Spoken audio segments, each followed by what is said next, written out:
High-level and high-stakes Mexican standoff continues despite the 11 September weather warfare attack on U.S. The intense struggle at the highest levels of world power has become a Mexican standoff, with the Khazarian mafia staging weather warfare attacks on the U.S.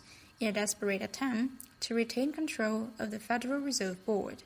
Hurricane Harvey, followed by Hurricanes Irma, Katrina, and Jose, have all been associated with some sort of electromagnetic beams emanating from Antarctica. U.S. Navy sources say there was also confirmation of sorts in the so-called mainstream media that large 25 degrees Celsius warm cave filled in alive have been found in Antarctica.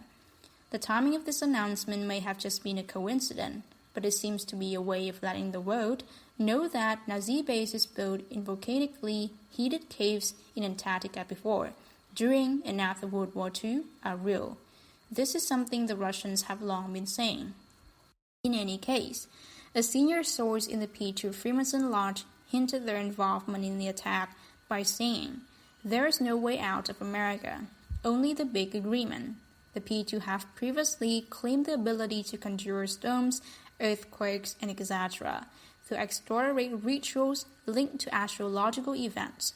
The journalist Lance Dutchler, who recently interviewed his daughter, has heard the same thing through his own sources. The White Dragon Society, for its part, used its extraordinary powers to weaken Hurricane Irma but did not stop it entirely. It felt the government of U.S. needed a reminder on the anniversary of 11 September that legal actions has yet to be taken against the perpetrators of that act and the people who stole the U.S. presidential election in the year 2000, senior of the White Dragon Society sources acknowledge.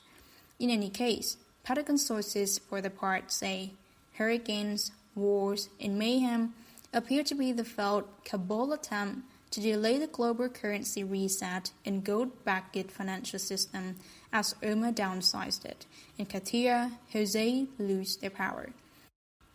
The weather warfare was only a small part of a high-level brinkmanship going on as the September 30th pavement deadline for the U.S. government approached it. The Trump administration and the military junta that backs it was using North Korea as an excuse to threaten all-out nuclear war if the U.S. government did not get funding to continue its operation past that day. Trump also used this tweet. The United States is considering, in addition to other options, stopping all trade with any country doing business with North Korea, to threaten to stop all trade with China. As a result of this bluster, the U.S. government was given enough money to keep going until December in order to buy time for world leaders to come up with a more comprehensive conclusion to the ongoing U.S. bankruptcy negotiations. Asian secret society sources, for their part, are now saying they have backed off their plan to back Bitcoin as an alternative to the current financial system.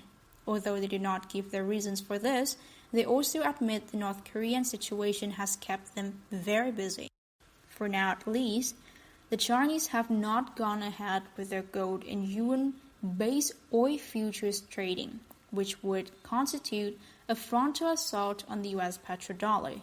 Trump, for his part, having gotten a bit of money to kick the can down the road, has softened his North Korean war talk for now. The privately owned FRB, as well as his Khazarian-controlled counterparts, the EU Central Bank and the Bank of Japan, also got the green light to resume goosing world markets with unreal money. In the U.S. corporate media, it was all reported as though the 3-month extensions in the U.S. debt ceiling was entirely a U.S. domestic issue that was stopped via a compromise between Trump and Democratic Party officials. This move has angered Trump's bases, with many former Trump associates now saying the Trump regime has de facto ended. Ousted Trump consigliere Steve Bannon gave an interview on CBS 60 Minutes that was a hit that unleashes him as the imminent rise of Trump and wingmen outside the White House to take on globalists, Republicans, China, and the deep state, one Pentagon sources claims.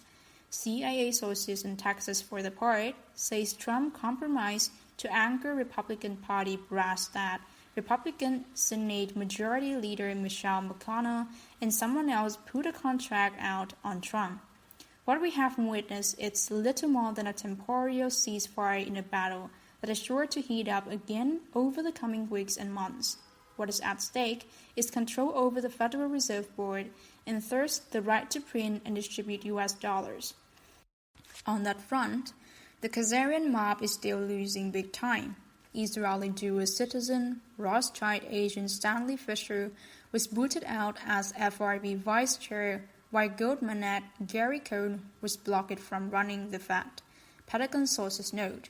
The Trump regime is now going to be in a position to select 5 out of the 7 FRB governors, a situation not seen since 1936. It may well be that the FRB will be absorbed into the U.S. Treasury when the gold-backed dollar is launched, as Treasury Secretary Steven Mnuchin has refused to drop Andrew Jackson from the $20 bill, the sources note. Jackson, of course, was the last U.S. president who successfully ended Khazarian mob control of the U.S. monetary system. The system as it is currently run is unsustainable, so, one way or another, a replacement will need to be found. The privately owned central banks have already put $2 trillion into propping up markets this year, along with the result that $7.4 trillion worth of bonds are now trading at negative interest rates. The financial markets are thus getting further and further out of touch with the real economy, and no matter how hard central bankers try to avoid reality, reality has a way of eventually catching up to you. If the U.S. military junta fails to take on the FRB within the U.S., the big move to end the privately owned central bank fiat money system may well come in Japan. A senior source in Japan's royal family says that Japanese security police have complied an arrest list of 7,000 Khazarian mob stooges in Japan. Of this, the top 70 are being followed 24 hours a day. Among those at the top of the arrest list are 5 former prime ministers, 4 former Bank of Japan governors, 3 former top finance ministry officials, 4 former chairmen of large banks, and 8 top industrialists, the sources say. The White Dragon Society has the list.